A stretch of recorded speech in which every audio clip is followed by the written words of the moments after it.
But first, Gavin's not having the truth. That's the focus of tonight's angle.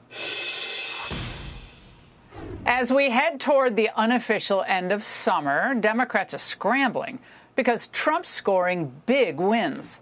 The Dow hit an all-time high today. It turns out tariffs did not tank the economy.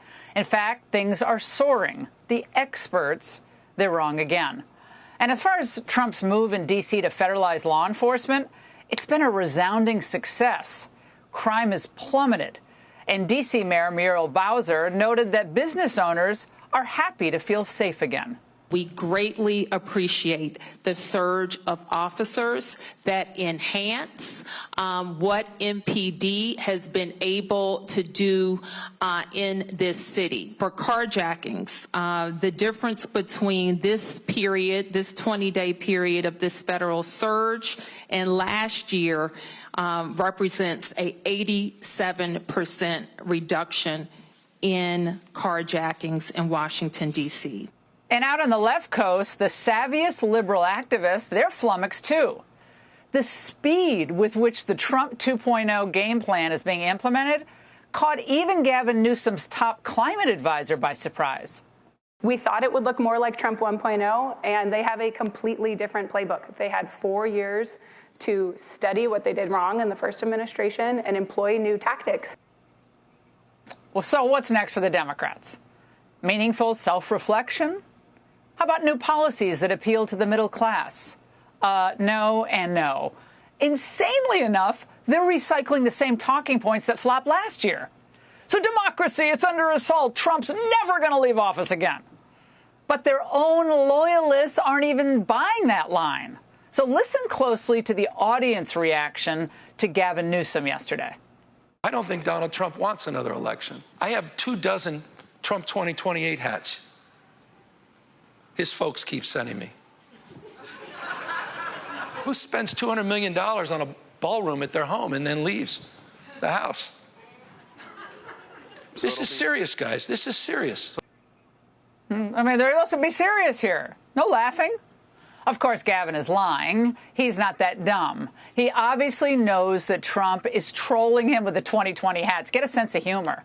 And he knows that Trump wants the ballroom to be part of his legacy and a gift to America when he departs on January 20th, 2029. Listen closely, Gav. I always said I was going to do something about the ballroom because they should have one. So we'll be leaving it. It'll be a great legacy project, and I think it'll be special. You saw some renderings of the initial. I think it'll be really beautiful. No government dollars at all. No government Did you hear dollars. what he said? Did you hear what he said? We'll be leaving it. The president was clear, and any claim to the contrary is just ludicrous, laughable. Now, given the mess that California is in under Democrat leadership, with majorities in both houses, Newsom has a rotten resume to run for the presidency on. Therefore, he resorts to the same desperate scare tactics with the whole democracy will die if Trump gets his way propaganda. So if credibility came from impeccable hair care, he'd be believable. But since it actually comes from results, he has none. So he's getting more frustrated that the lies just aren't landing. Wake up. We're losing this country in real time. This is not bloviation. This is not exaggeration. It's happening. You don't get a do-over. 249 years, those enduring values, best of Roman Republic, Greek democracy, co-equal branches of government, popular sovereignty. The rule of law is being replaced with the rule of done. Period. Full stop. Period. No, just stop. If he really believed that Trump plans to remain in office and cancel the 2028 election, why did he actually hire already top political consultants for his 2028 run? It would be kind of silly to spend all that money, right? Of course, it makes no sense. Except it does, because he doesn't believe it himself. Now, the second point, and this one's more serious, is that this lie, endlessly repeated, is dangerous. The Minneapolis killer fantasized about murdering Trump in his manifesto. And of course, there were just 2 assassination attempts before that. If deranged people take Gavin at his word, it's kind of predictable that Someone could try to stop Trump's presidency by any means necessary, or try to, including by deadly force. But Newsom doesn't care. So the lies, they just don't stop. He doesn't want more people voting. He wants to suppress and chill the vote. Wait a second. Trump's for voter suppression? There was a record turnout last election, a fact that Trump regularly celebrates. But of course, since liberals oppose voter ID and they believe that illegal aliens should be allowed to vote, to them, Trump's enforcing immigration law and requiring ID, well, I guess that is tantamount to voter suppression. Look, we know that Newsom's jockeying for the top spot in the party. He's even trying to win over the bro vote. You've finally seen some photos of me that have been untouched, which is good. Some of the photos without my shirt, those are some actual authentic photos out there. Ooh, no thanks.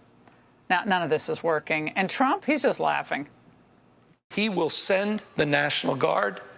He will send them all across this country, and he will do so through Election Day. He'll be sending them to voting booths and polling places all across this country. This is a real and serious moment in U.S. history. I mean, it's like tumbleweeds were blowing through that place. No one seems to react. If that guy is your savior, my friends, it's over. Oh, Gav also took a shot at Hannity and yours truly, asking, how can we oppose socialism, Mamdani style, but not question the Trump administration purchasing a 10% stake in Intel? I love these guys. Hey, Sean Hannity, you watching? You're so disgusted, Laura, so sickened by Mamdani talking about, socializing a bodega or something, or a grocery store, and here you are at Intel. You just socialize and nationalize Intel. Weak. Intel, chip maker, national security. A little different from the government owning grocery stores and setting prices, just a little bit. Plus, when I interviewed Howard Lutnick, the Commerce Secretary, I did raise Rand Paul's criticism of the deal. But again, Gavin's not having the truth. When you really think about it, the governor of California, one of our great states, our largest state, should be a really serious person, and Newsom simply is not that. Do you think he's thought for 1 second about how vulnerable we are without our own chip-making source? Actually, how to do the important stuff? Of course not. But like the rest of his party, we just yell fascist and dictator when they have no ideas. Newsom has all the gravitas of a teenage social media influencer. But he is right about one thing. These are dangerous times. And we can only hope that after the tragic events in Minneapolis, Newsom will decide against continuing to lie about President Trump and the future of American democracy. And that's the angle. Hey, Sean Hannity here. Hey, click here to subscribe to Fox News YouTube page and catch our hottest interviews and most compelling analysis. You will not get it anywhere else.